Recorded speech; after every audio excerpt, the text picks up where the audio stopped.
We are very positive for the outlook of M&A in 2021 because most companies feel the worst is behind and now it's really time to look forward.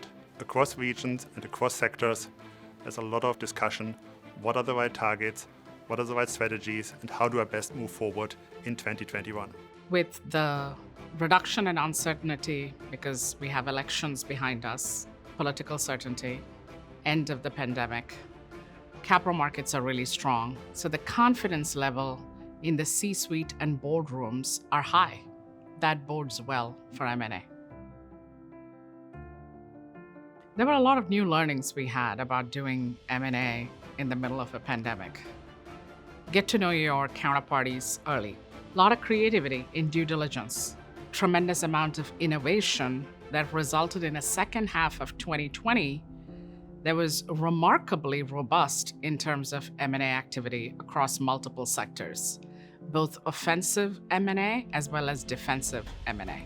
Deals clearly can get done without meeting in person, but more importantly, clients quickly realized that in this environment, scale and technology are absolutely key, and that's why we saw this quick rebound of M&A activity in the second half of 2020.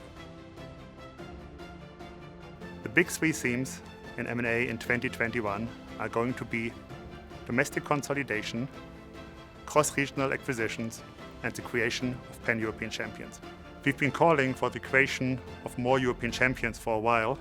We finally saw this happening, and given that we now for the first time also have the political support across Europe, we feel that now there is a basis for the creation of a number of European champions in the course of the next year.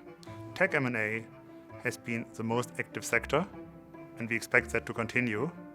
And it's not just tech companies combining and consolidating, it's also industrial companies now moving into tech, not just organically, but via M&A. Going forward, companies will have an increased need for technology investments. Some will pursue synergistic M&A, take those cost savings and invest in technology. Some others will look for combinations between incumbents and disruptors as a way to become more digitally enabled. When you look at the US IPO market in 2020, it was clearly the year of the SPAC. We have now over 180 SPACs that have raised over 65 billion of equity that are looking for acquisition targets. That means there's an entire new buyer group. We used to traditionally talk about a dual track. Does a company go public through an IPO or do we do an M&A transaction? Now we talk about a triple track. Do you IPO? Do you merge with a SPAC? Or do you do a traditional M&A deal? We are now seeing more and more SPACs looking for acquisition targets outside of the US. So going forward, that means they're not just an alternative to a sale or an IPO in the US, but also in Europe and Asia.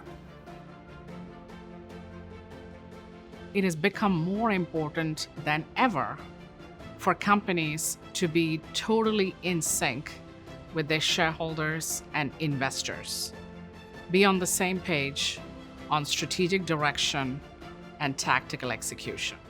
In 2021, we are expecting a substantial increase in shareholder engagement, both by activists coming back, as well as institutional investors becoming more vocal and outspoken. We are currently in an environment where investors are applying historically high valuation premium to growth. For companies, that often means M&A is no longer just a nice add-on, but an important part of the value story.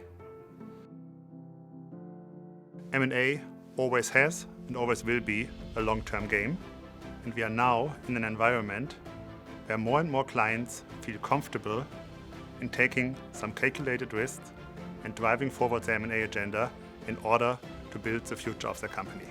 Interest rates are low, equity markets are high, and the investors are demanding, valuing, and rewarding growth. And you have potential acquirers who have strong balance sheets and strong liquidity. Our advice to companies: look for the logical strategic targets, be proactive, focus on long-term value creation. And that strategy has withstood the test of time.